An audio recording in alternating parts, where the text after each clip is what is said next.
Good morning and welcome to Let's Talk Autism with Shannon and Nancy. I'm Nancy Alspaugh-Jackson. And I'm Shannon Penrod, and thrilled to be here with my good buddy Thrilled Nancy. to be here with you, my friend. And glad to have you back. We did mention last week you were away for sad occasions, and Right. we're sending our love to Gina, Miss Gina, if she's watching, dear friend of yours whose husband passed away. Yes. Glad that you were able to go and be with her, Me but too. I'm glad to have you back. Thank you. It's Selfishly, good to be back. I'm Good to be thrilled back. to have you back.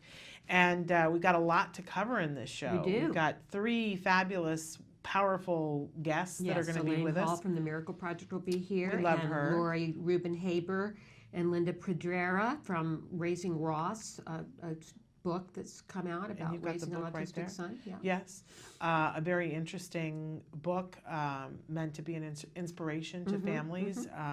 And so we're going to be talking with them a little bit later on. We're going to start out with some in the news. Yes.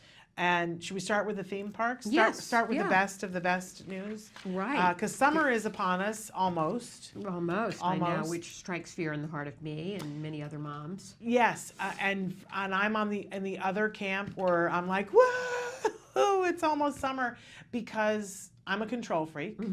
And I don't get enough control during the school year. Okay. I'm just being honest about that. I don't have control over my schedule. Everything is geared towards his schedule. And I love the summer because we get permission to do things that I don't really have permission. I don't give myself permission to do the rest of the year. Okay. Like sit and read a book in the middle of the day. Really? Okay. Man, that's good times to me. Okay. And, you know, I'm not a beach person. I'm Right. not even an outdoors person. I love the outdoors, but I'd like the view from a screened porch. Okay. I don't like bugs. I don't like that. But to be able to sit on a nice cushiony chair at a pool or whatever and get to read a book in the middle of the day, Yeah. that to me is high, Okay. like craziness. I just had what fills me with dread is just the schedule, how to Yes. get my son's schedule, because he needs to be scheduled and he needs to have somebody with him all the time. Yeah, maybe like I love to make schedules. Maybe I should just make a schedule for you. Maybe you should. I had made it. I've written it down in pencil, but I have, I'm going to get it during the break. I have from a couple of summers ago, because I was just cleaning my office, and I have a sticker chart that is to line up Jem's day from a couple of summers ago. I'll bring it in. I'll share it with everybody. But during the summer, some people like to take a vacation and go to an amusement park. Now, we're talking to autism families, and so there's a lot of people going, ha, Yeah, you know, right, like right. as if there was a way like that I you could do that. really do that, right? Right. But I have to say that many of us have taken this on and said, nope, we are not going to be let out of the amusement park thing. And you know, I love going to amusement I parks. know you do. I absolutely I don't, do. but you do. I have, but you say that, but I dragged you to Knott's Berry You Farm did, and we had a once, good time. and we did have a We had good a great time, time. didn't we? We And did. Wyatt had a great time. Wyatt had a great time. I thought it was fabulous. So at some point, and you weren't with us, but I have taken your son to Universal Studios, and we had a good time then. Right. So I'm just saying, maybe we need to. What don't you like about amusement parks? I just don't like the kind of the sensory overload of them and the waiting in line for rides and all of that stuff. Yeah. Well, and so we're going to talk a little bit in the Huffington Post this last week. They had an article, 8 theme parks changing the game for guests with autism. And I think it's a great article for people to read and look at if you're thinking about going to amusement parks. And it's it in the highlights parenting section. And it highlights several different amusement parks and the things that they offer and the things that they do and the ways that they're changing to be more accommodating about this. Now, in the past, I've done little snippets about these. Last summer, we went to 3 amusement parks in 4 days. Okay. We started at Legoland, then went to Disneyland, and then went to Universal. And I was doing a little bit of video blogging about them, and then wrote a little bit about it, because each park does things a little bit different. And I think one of the things that makes it successful going to a park is if you do as much research as you can beforehand. Yes. If you think back to when we went to Knott's Berry Farm, I had called and said, do you have gluten-free things? Right. And they had said yes, and you just have to ask when you get here. And it took us a really long time. Right. We got gluten-free mac and cheese. And Gluten-free, hot dogs dairy-free. with hot the dogs. buns Right. too, which I was amazed. But it took us a really long time to figure it out. Yeah. And I think everybody was getting a little bit. I was getting a little peckish by the time, and I get crabby when I get peckish. So what I wished that I had made them be more specific with me on the phone about where in the park do I have to go and who do I have to talk to. It's really good to call the day before and say, if you have dietary needs, and say, who's the person that's going to be on tomorrow, and they'll tell you the language. I know at Disneyland that you can go any place and you just say, I need to speak to the chef, and it takes a couple of minutes for the chef to leave the line and come out and talk to you, but then you get something really fabulous. Disneyland worthy. So in any case, check out the Huffington Post, but I just want to highlight a couple of let's talk about which 8 theme parks. Okay, we've got Six Flags Great Adventure. They're going to have an autism day. Well, they had it. Right, May 3rd. Yeah. So it's just the other day. So that was great. That's wonderful. Hats off to them. And I know that Six Flags, they have a guest assistance pass. Okay. And if you go there, you do have to, the first thing that you do is stand in line and say to them, I have a guest assistant. It's very similar to the one that they have at Disneyland. It doesn't mean you're going to totally get to skip the line, but they'll give you a time to come back so you're not stuck standing in line, which is a benefit, absolutely a benefit. Legoland Florida Resort has actually... they have a lot of new features. They have quiet rooms with noise-canceling headphones, weighted blankets, and, of course, Lego building tables. Which is fabulous. Legoland is one of the top places to go. It's funny because back before all the controversy, Legoland had sort of a guest assistance pass. They have a Blue Hero Pass. And after the whole thing with Disneyland changed, their pass changed, and it's the best pass. You can, I guarantee you that they will accommodate you no matter what your issues are. Okay. Fabulous, fabulous. Go to Legoland. And the next one is something my son would love still at the age of 16, right, which is Thomas Land, which is in Eddyville Family Theme Park south of Boston. It's a railroad theme park that features Thomas Land among its attractions. Yep, Thomas the Tank Engine. Thanks in part to an Eddyville employee whose son has autism. They have introduced more inclusive features. There's a sensory-friendly bathroom with manual flushing faucets and paper towels. They also have a quiet room with soft toys and a weighted blanket for kids who need a break. Love it. And then Sesame Place, which we just talked about a couple of weeks ago, that they're the first theme park ever to be designated as a certified autism center. That's in Pennsylvania.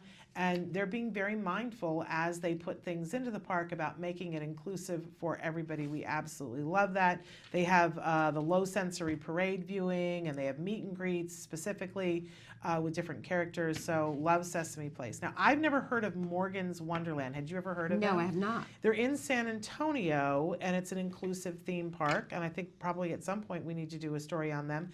But they are specifically looking at people who have challenges. They give them free admission, and that includes autism, Down syndrome, cerebral palsy, deafness, and blindness. And it is built by the parents with a daughter with a physical and cognitive challenge.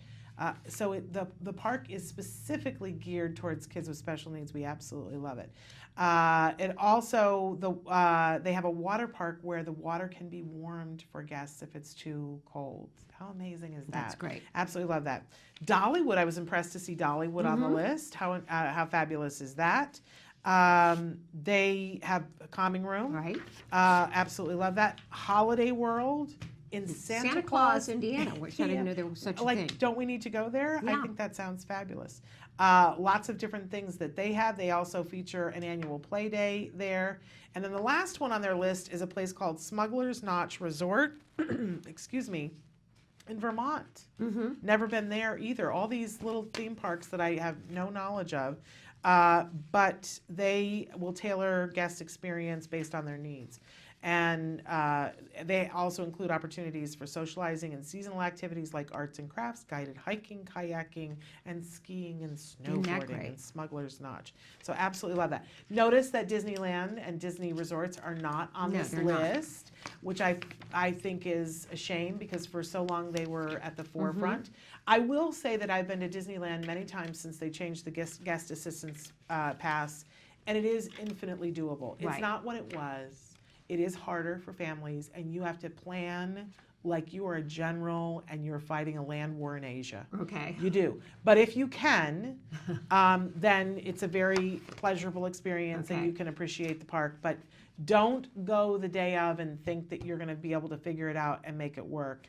like seriously talk to somebody. They have all kinds of blogs and places online where you can get information or talk to not a Disney person, but an autism mom who's been there and done that and knows exactly how to work it. Figure all of that out beforehand. Otherwise, you'll find yourself in tears at the park. Okay, but go to a park. Do it. It's very doable. We have a story about the autism rates jumping in New Jersey. It's the state with the highest rates of autism in the country. Yeah, and when you weren't here last week, Nancy, we featured an article written by a self-advocate in which it says, here are the autism rates, and so here is the proof that it's not an epidemic and the number isn't rising, even though the number is getting higher and higher. And one of the arguments was their argument is that there's always been people on the spectrum and it's just better diagnosis at this point.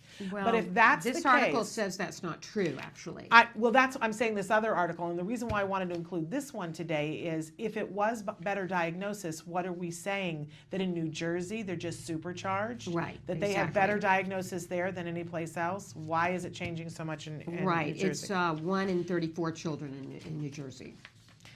You know, and so what is that about? Is my question for the people who are saying it's not an epidemic and it's just these people have always been here and we're just diagnosing better.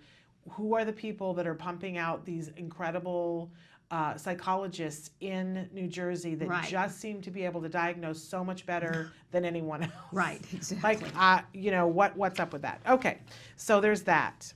And then the other story that we have included here, because I thought it was amazing, that the North Valley Regional School officials are attempting to buy a permanent home for their special needs program. And that's in New Jersey. Yes.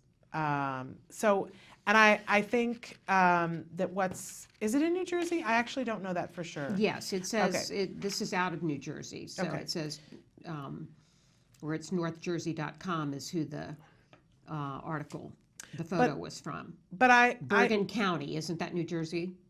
And you know, heaven help me that I'm not 100% positive. I'm geographically challenged. It says from northjersey.com. But we've seen so many different programs be in danger in the last couple of years, and some really good programs go away. And I thought it was very heartening to see that they're stepping up to make sure that this program doesn't go away, that it has a permanent home, and the parents are thrilled. It serves children ages 3 to 21. Amazing. Amazing. So in any case, we've got great guests. Thrilled that we're gonna take a break and then have Coach E, Elaine Hall from the Miracle Project. They've got a new show that's opening in just, I think it's 3 weeks from yesterday. Okay. 185 Wilshire Love Story. So is she here to talk about that? Yes. And hopefully we'll get her to talk a little bit more about Please Stand By, the film that she was involved in. They just were at the Aut Fest and had a screening there, and it was pretty exciting. Great. All right, so stick with us after these messages.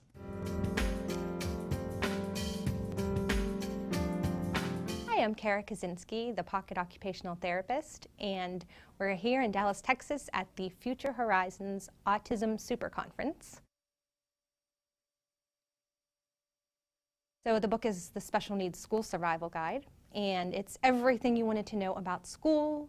It is, okay, so it starts out with just different diagnoses that you might see, and then I explain them in clear terms, no technical jargon, and then each little diagnosis area has about, 50 to 100 activities that you can do at home or at school or cheaply and effectively. So it's just full of information that you can use right now. And the cool thing about it is at the end of every chapter are resources that you can use and access in the internet from a computer. And it's not just for kids with any diagnoses either.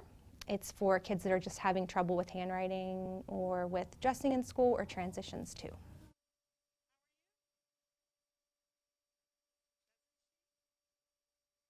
Well, both of my kids are on the autism spectrum, so it's important to me that when I learn something for other people, as I research it for occupational therapy, I want to try it at home. So then I take what works and I put it in a book, and what doesn't work, it's thrown out the window. And the other thing is I've just started to research for webinars because our kids, as you know, if our kids are aging, so they start out these cute little babies with autism and now they're getting to be teenagers and young adults, and we need help with modifying the environment for them, transition planning, and especially for IEP goal writing, for functional things that they can work on, not just handwriting, but then going beyond into the transition to young adulthood. Yeah, the misnomer at this point in the school systems is that we just do handwriting. So we are actually not handwriting teachers. We can modify or help rectify a grip that's inefficient. So if a child doesn't have that nice, pretty little tripod grasp, we can help to get that. However, when the kid's in 2nd or 3rd grade, then we look at efficiency. So if the grasp is efficient, if it's a quadrupod grasp, or if it's some kind of funky grasp, and the child can write efficiently, then we leave it alone. But if not, then we go to electronic accommodations. So OTs then can look at keyboarding and what kinds of keyboards would fit the student best. Also sensory processing, as the kids get older, it looks different. So we can look at sensory processing as it relates to function in the school. And then we also can look at behavior and transition planning. Other things we can do is work on seating. So if the child's having trouble sitting still in the classroom, we can modify that too. So not just handwriting, not just sensory, but we look at behavior, transition, so anything that affects that student's school day.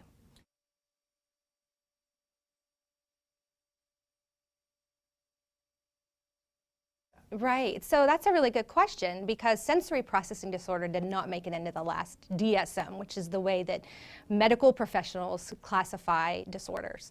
So it did make it into the classification under autism, but sensory processing disorder is very confusing, and a lot of therapists treat it differently. So the general overview is that sensory processing is either a heightened response to stimuli in the environment or a too low, which is hypo, response. So if the student perceives every noise around them is equally as important, or every feeling, so I'm sitting here, I can feel the chair, my sweater, the noise around me, then it's hard to concentrate and focus in the classroom on what you're supposed to be paying attention to. So we would use something, maybe a suggestion could be a weighted lap pad or some kind of fidget tool for the student to fidget with, or we can even look at special positioning in the classroom, so preferred seating. Then with sensory, transitions can be hard because any unexpected bump in the classroom or in line can set the child off into a fight or flight, which is when they really have a tantrum and freak out. So when they're in a fight or flight mode, they may fly off the handle for no apparent reason, maybe just being bumped by another student. So it's our job to be detectives and to figure out why the student is having that meltdown.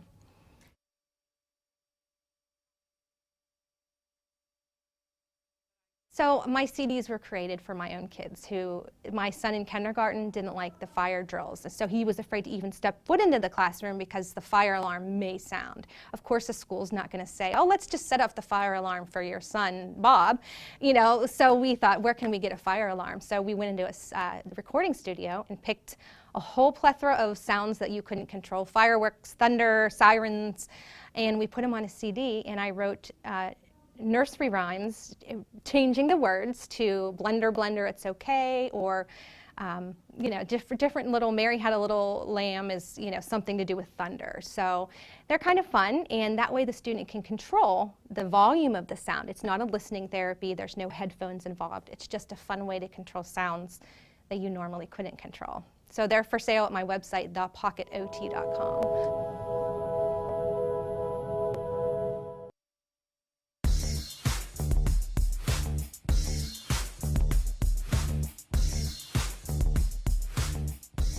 Parent to parent, you might be asking yourself sometimes, why does my child have meltdowns? Well, the difference between tantrums and meltdowns, they're a part of typical development, but meltdowns are when things get a little bit more out of control, when even the child isn't sure what's entirely wrong. Generally with a meltdown, there's an environmental component. There's something else going on outside the child that's making the tantrum worse. It's really important that we start to be detectives and take notes and look around at the environment and start to figure out what are the things that happen every time your child has a meltdown. And lastly, it's important to get help. You really can't face these kinds of things effectively, completely on your own. Tantrums, they're a part of typical development, but don't accept meltdowns as something that just happens. Make sure you get help and support.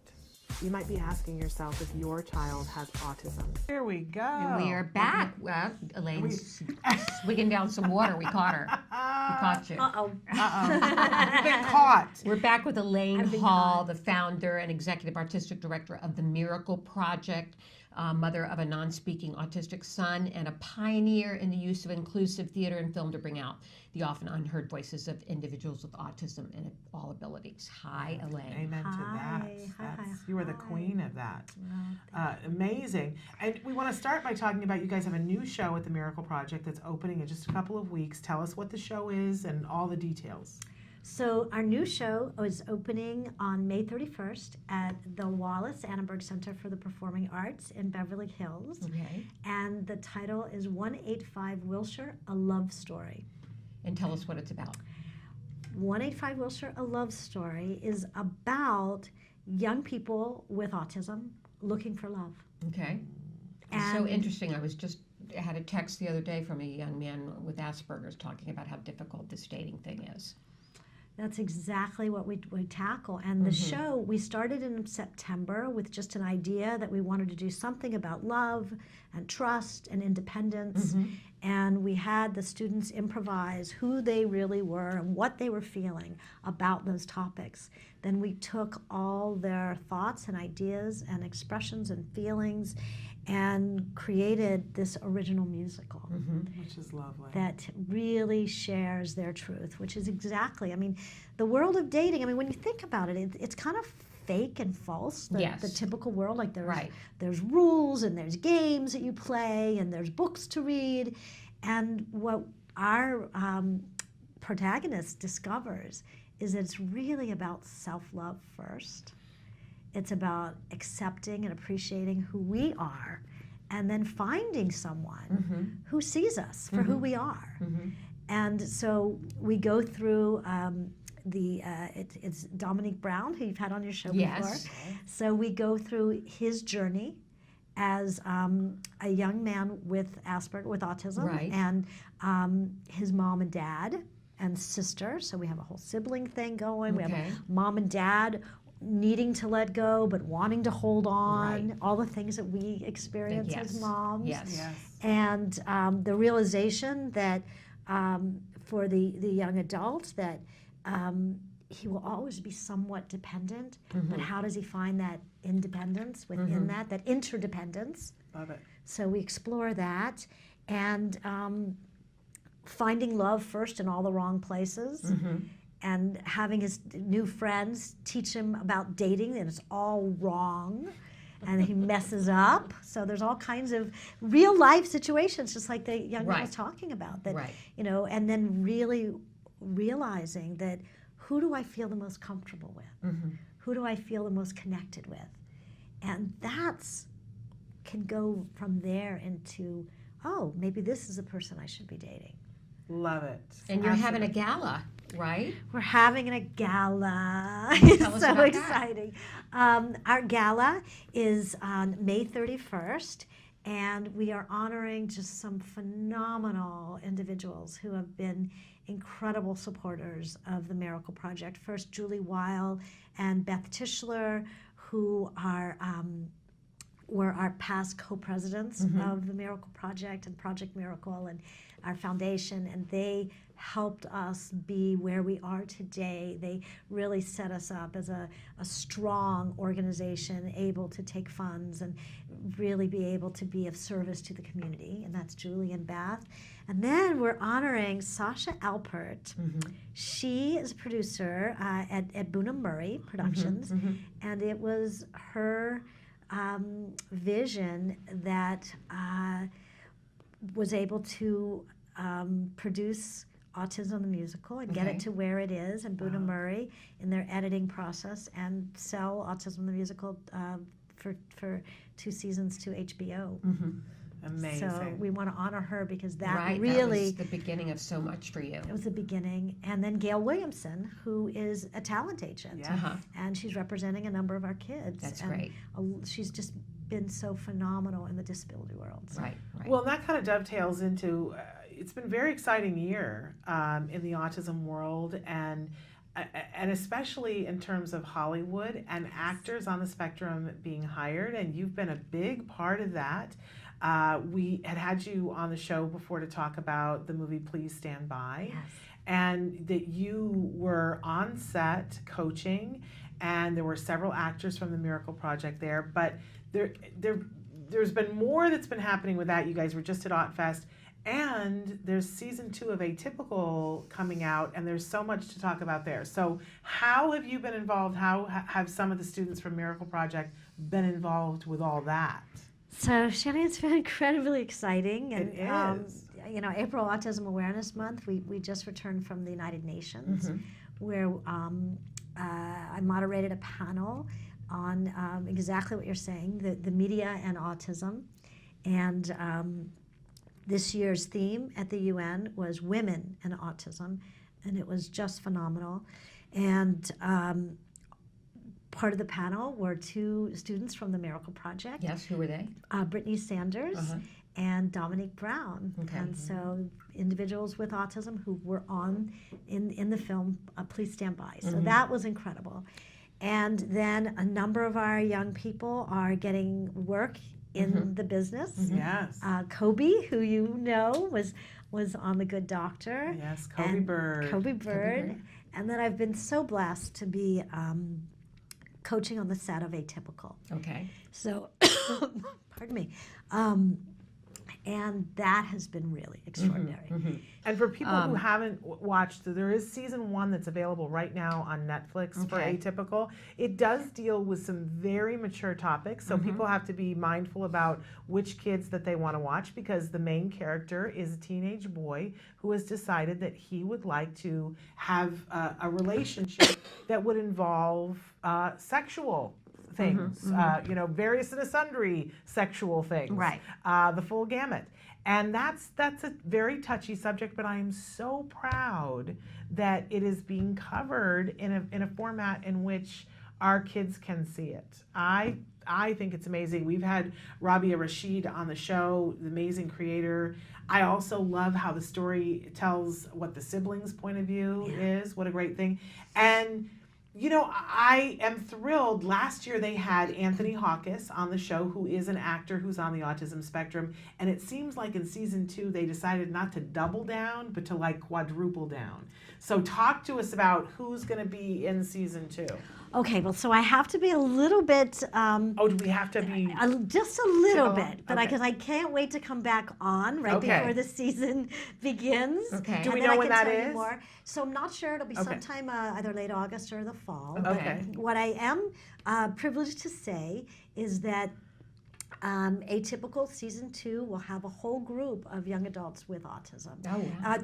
High school kids with Right. autism. Okay. And that are friends with Sam.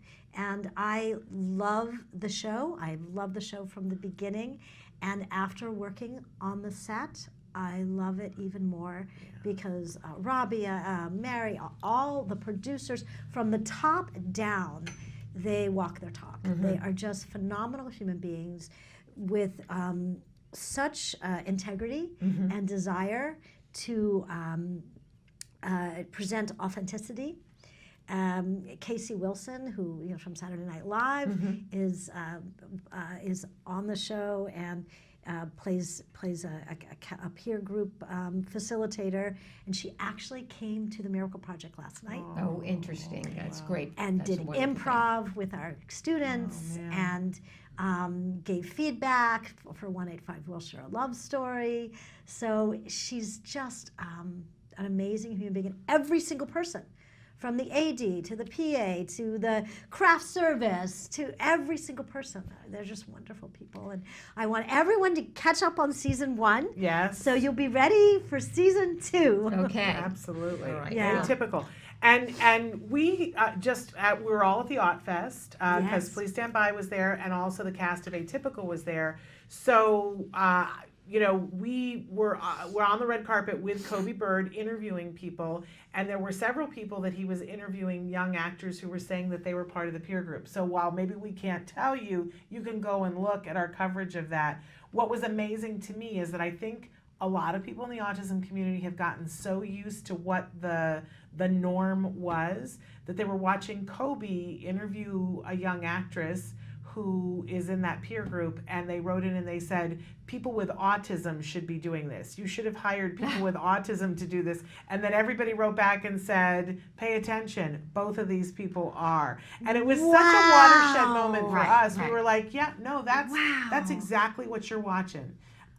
So we're going to have to change some of our defaults that I think the autism community is used to going, why isn't it? Oh, it is. Okay. All right. All right. That's so phenomenal. Isn't that amazing? Well, that's really what we're committed to at the Miracle Project, is really changing perceptions.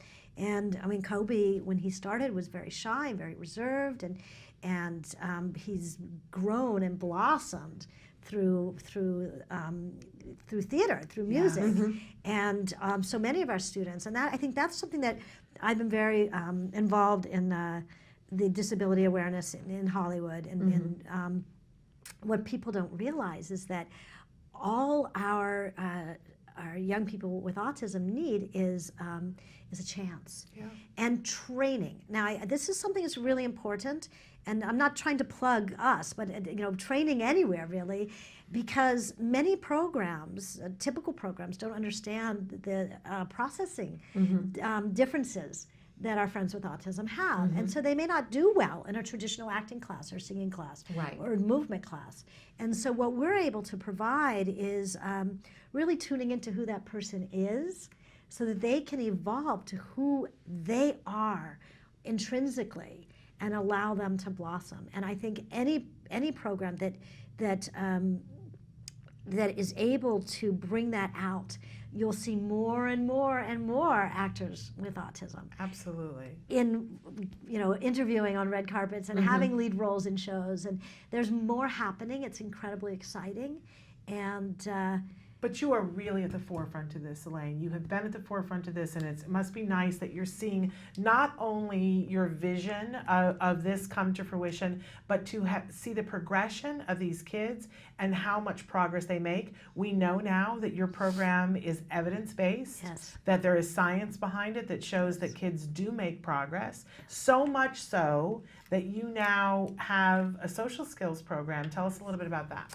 Well, I'm incredibly excited because we are now vendored through the regional center, which means that students can come to our classes and our social skills classes and build communication skills, socialization, life skills, job skills, and the state will support that. Yeah. And it's a game changer for us because we're able to reach more and more people. We have a class for non-speaking and minimally fluent adolescents with autism. We have a new class starting on Sundays because I know a lot of our kids don't have things to do on Sundays, so there'll be a social skills class on Sundays. And then we have our adult improv for interaction class that is now vendored through Regional Center. So we are incredibly excited to be able to... Where can people go to find out information about all this? They can go to themiracleproject.org. Okay. And find out information, and they can email Ryan@themiracleproject.org. Okay. And that will be able to provide that. And just to clarify, in these social skills classes, are they doing, we have this expectation of what social skills is, but you're putting it more in the realm of improv and theater, is that correct? Thank you, Shannon. That's what makes the Miracle Project social skills so different. Yeah.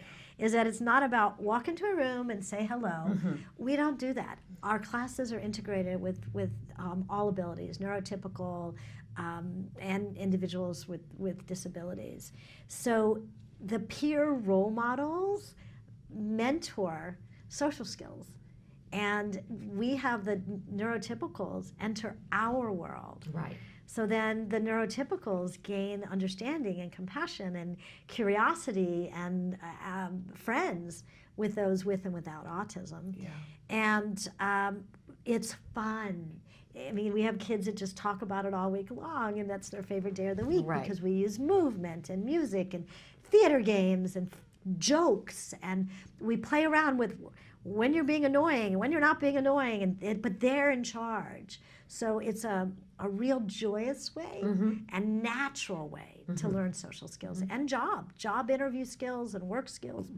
So all of those things are what we're doing in a creative way, in a fun, creative way. It's very exciting. It's so important what you're doing. So again, miracleproject.org. Yes, the miracleproject.org. And they can find out more about 185 Wilshire Love Story there as well? Absolutely. We've actually sold out for the out? gala. Great. For the gala, for the gala, we sold out the gala, which is a first and incredibly exciting. Yeah. Julia Moss, who you had on your show, has just been doing brilliant work, and we're very excited. And I know because we have such wonderful honorees. And but we do still have tickets for June 1st and June 2nd and June 3rd. Okay. And I do want to say that on June 3rd, there's our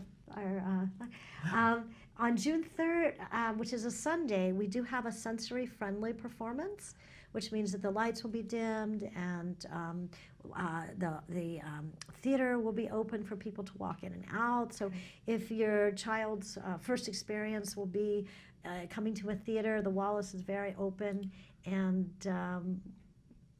we still have spaces on June 1st, 2nd, and 3rd. Okay. And just one last thing to say about the Wallace. What an amazing place. They do amazing things there, and it is so lovely that you have found a home there. I can't think of anything that makes more sense in the world. I every time I go there, I think about how fabulous it is that they recognized what you were doing and said, come and be here. I just want to say thank you to them always. Really important that people can come and see your shows there, but they have a whole host of amazing things that happen at the Wallace. They do. The Wallace has become our artistic home, and the support that we get from that community, and for our students to be walking into this beautiful space where they're not included, they belong. Right. They're a part of the Wallace family, and Mark Slavkin, I just pinch myself that we're working with him and Heather Cooney, and the Wallace has been an incredible place to be. It's fabulous. Well, congratulations on all of these amazing accomplishments, Coach E. Thank you Thanks so for coming by much. and talking with us today. Always a joy. All right. Thank you. We're going to take a break, and then we're going to come back with the authors of Raising Ross. Stick with us. Hi, welcome back. I'm Lisa Ackerman with TACA. We're here with the TACA Facts, the most common questions in the autism journey, real-life questions and answers for your family. Oh boy, this one gets me in trouble. I get this question probably at least a dozen times a week, but how do I get my significant other on board? Whether it's having ABA done in your home, 5 days a week, speech therapy, or even biomedical intervention. I'm talking to you as a parent. It happened to me in the autism journey 3 years after diagnosis. I felt like I'd been through a war zone. I don't have pictures. I don't remember those 3 years. It was awful, and I'm surprised my husband and I made it out of that war zone. So here's some of the tips that helped me get through those 3 years and made it a better marriage, because he's the one I want to be with.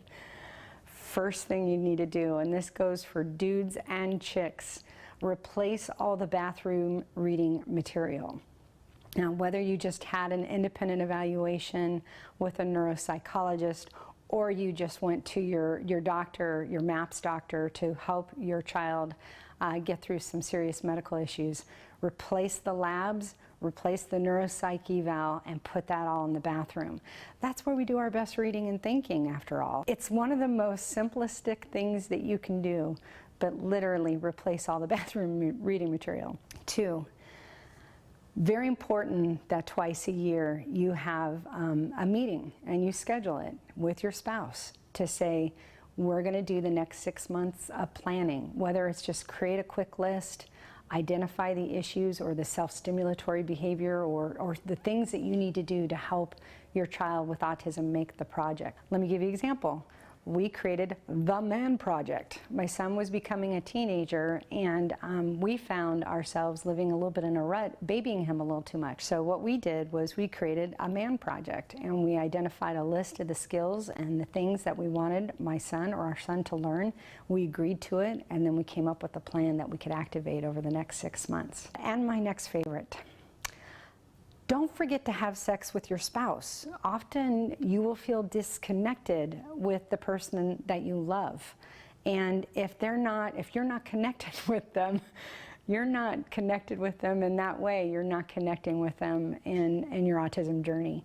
So my husband laughs, he calls me Dr. Ruth, so I'm giving you a coupon to please just go have sex with your spouse. That will help move things along, but also make it a little more cohesive in a house of chaos, living with autism. So hi, this is Lisa signing out as Dr. Ruth. No, I'm just kidding. Lisa Ackerman with TACA, and we'll talk to you at the next TACA Facts.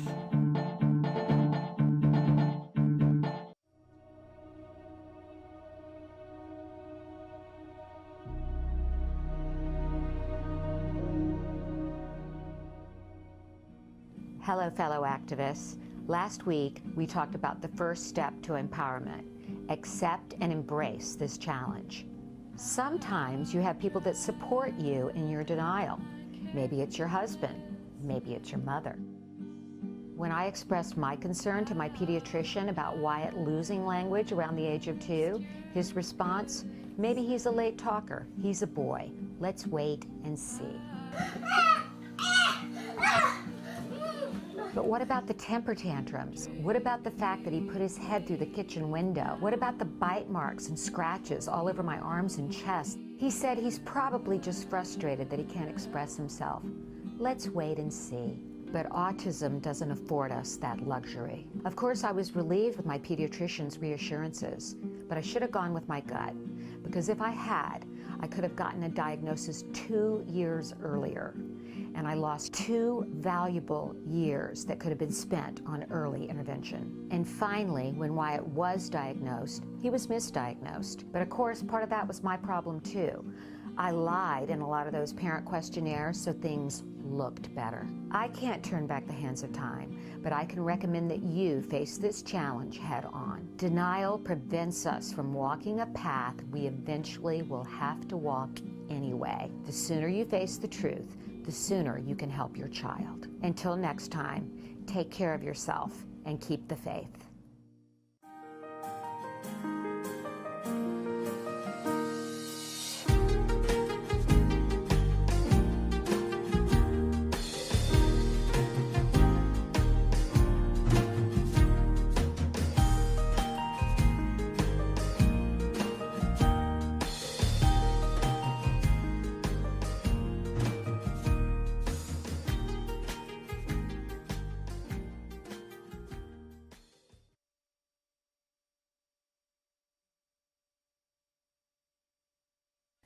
Life-threatening aspects of autism.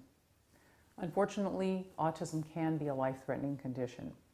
There are things that are associated with it that parents need to know about. First of all, there's the risk of seizure. It's heightened in people with autism. There's also the risk of what they call elopement, which means basically running away. Elopement can lead to things like exposure, drowning if they get near bodies of water, and maybe being hit by cars. Being hit by cars is certainly something that seems to be emerging as a problem in people with autism. So what do? We have to take certain steps to keep them safe to start. That means at home. Let's look around the home first. Where are your points of entry? Barriers, doors, windows, access to bodies of water, gates, fences. You have to look at school, because people with autism can sometimes elope from school or things like that, daycare. So you have to make sure that it is written into their plan, wherever they are, that people are going to be responsible. That may include a tracking device. For some people with autism or Asperger's, a tracking device might be useful. It might help people know where they are, so in case someone has taken them a place that they shouldn't be taken, kind of tricked them. Sometimes you get that happening with your teenagers, or they're just a child that's unable to communicate or speak very well, and you need to know where they are. Consider that. There's a new generation of tracking devices. It can go in their shoe, can go in their jean. maybe in a cell phone. And I would also add that one of the most life-threatening aspects of autism is sadly being bullied, socially excluded, things like that. That's always happening in people with autism spectrum disorder. People bully them, exclude them. The risk of suicide is unfortunately very high. So do not be afraid to probe, ask uncomfortable questions, see what's happening. Even if they don't tell you, you need to ask other people at school what they know, what they've seen. Even though it's an uncomfortable thing, we do need to be aware that this is a very dangerous situation at times. Be very, very vigilant. Stay upbeat, be positive, and realize no one person and no one family can keep a child with autism safe all by themselves. Get the support you need, look around, be vigilant. It's better to take steps you feel that you don't need too soon than too late.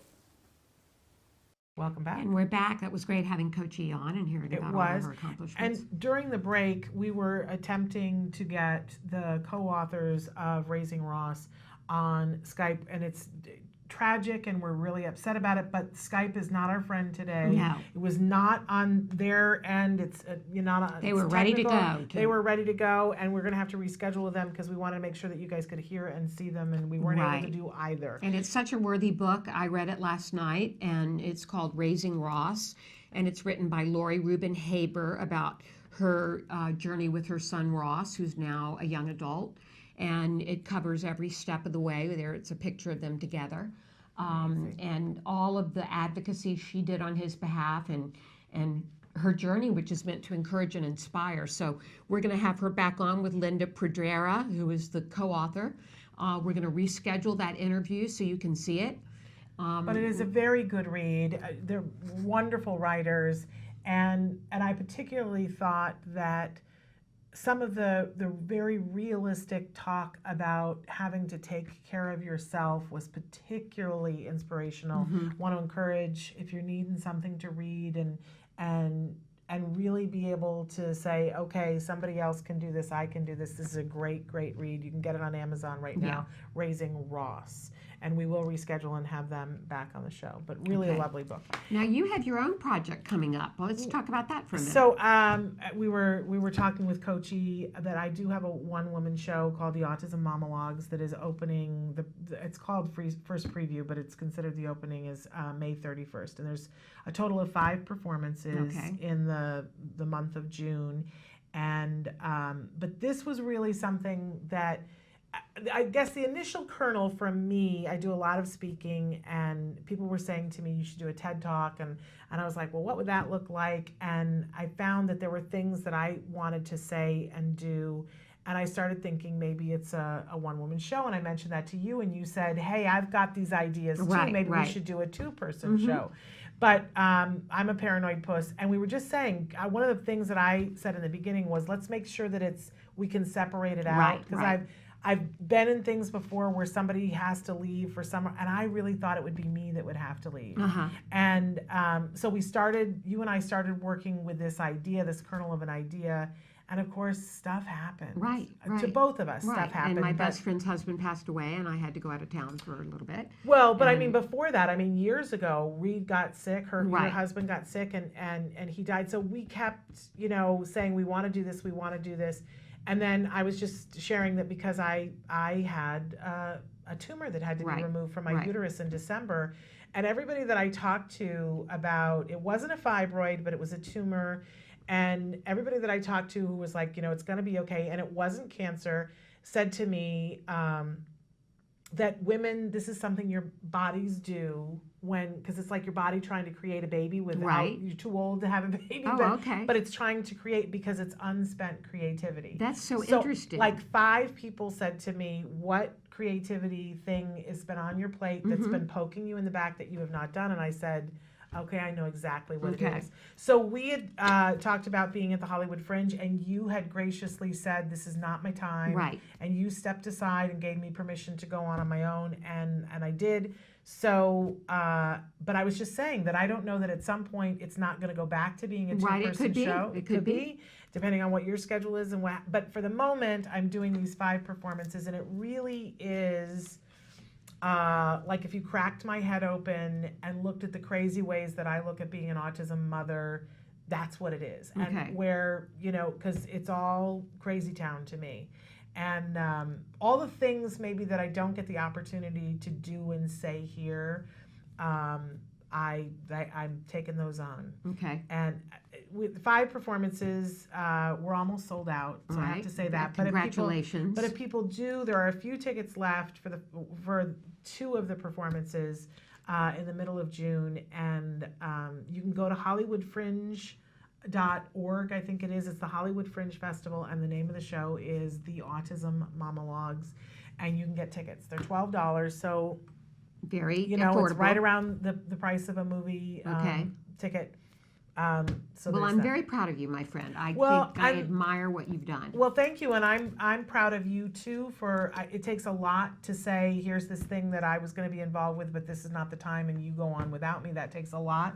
That's a good friend to be able to do that, and I appreciate that. It gave me license to go and do what I'm doing. And we'll see. It's one of those things I think where it's great. I think maybe I've lost my mind. And that's okay too. Well, but whatever. But it should be fun, and I know that you're going to come at some point and see it, and that will be really fun. It definitely, there are very funny parts of it, and there are some more poignant parts of it, but I think it's more funny than poignant. Okay. And more madcap Right. than, right. hopefully. Right.